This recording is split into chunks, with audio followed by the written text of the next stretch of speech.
The Boston Globe affiliated website Stat just turned 1, and it's celebrating its first birthday with a gamble, betting that some readers will pay a premium for more in-depth coverage of health science and medicine.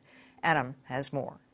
Since its launch a year ago, Stat has been covering health with substance and style, tackling everything from clinical trial oversight to the world's deadliest motorcycle race. To date, more than 250 racers have lost their lives here. Now Stat is upping its ambition, launching a new service, Stat Plus, that boasts a $299 annual price tag. Stat executive editor Rick Burke says the move was always part of Stat's master plan. Is it aggressive in the first year to start a premium service? Yes, it is, but we think it's the way to go. Burke says subscribers will get deeper coverage of the biotech and pharmaceutical industries and the public policies that shape them. That includes daily newsletters and greater access to Stat's journalists. Say Ed Silverman, our Pharmalot columnist, just went to a big pharma conference. He might message some of our readers about what it was like. Burke won't cite specific numbers, but says the early response to Stat Plus has exceeded his expectations. I got to admit, I was a little nervous that morning. Are people going to sign up? Are people going to pay $2.99 for this? But people are coming and paying. People are buying Stat Plus as Christmas gifts for their kids. An auspicious start in an era where getting people to pay for content isn't easy.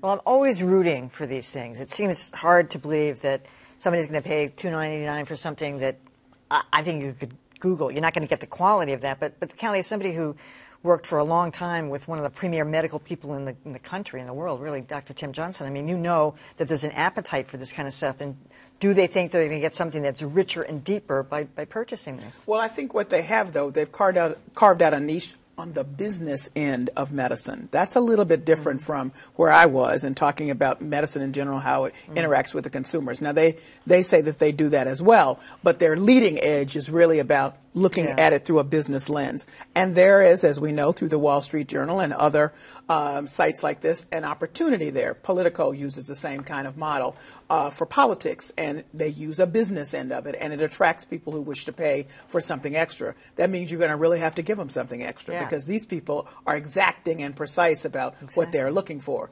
But I sat right on this set, well, not this one, but on a set like this, and said that I thought that Global Post would win in the same way. And I was quite frankly shocked that it didn't, that it wasn't picked up by business folks who needed to understand the rest of the world in order to operate. So you never can tell. It just really depends on the whims of the consumer, and this is on the buying consumer. This is cheaper than the Globe itself, and I mean, I interviewed Rick Burke and Gideon Gill, one of the managing editors, a year ago when it launched, and they said at the time that they were eventually going to do something like this. I'm wondering if the next step might be to do what Politico has done with some of their properties, which is have something really in-depth and very insidery for people in the business who have to have this, and shoot the moon, like charge $5,000 a year for it. That's what Politico charges for some of their newsletters. Nobody's paying for it. It's an expense account thing, and it's people who are in the business have to have. I think that might eventually be the best step for them to take. Totally agree. I think the business model is interesting. $299 a year, that's a nice business lunch for everybody. That's right on the expense account. So the people who are going to pick this up, the cost is not the factor.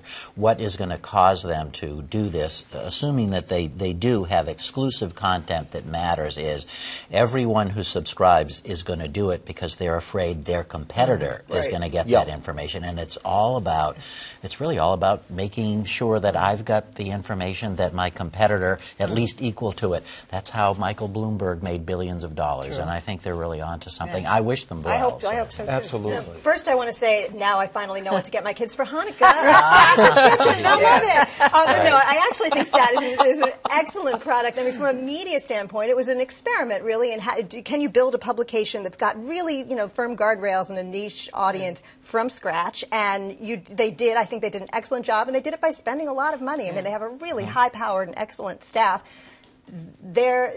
from a business standpoint, they need to find a way besides advertising to pay for all of that, because right now it's not paying for itself. And so they've got to go somewhere like this. And for all the reasons that Dan laid out, I'm a little more bullish than Callie is on, I think because of the way the healthcare industry is, how important, how critical it is to the economy.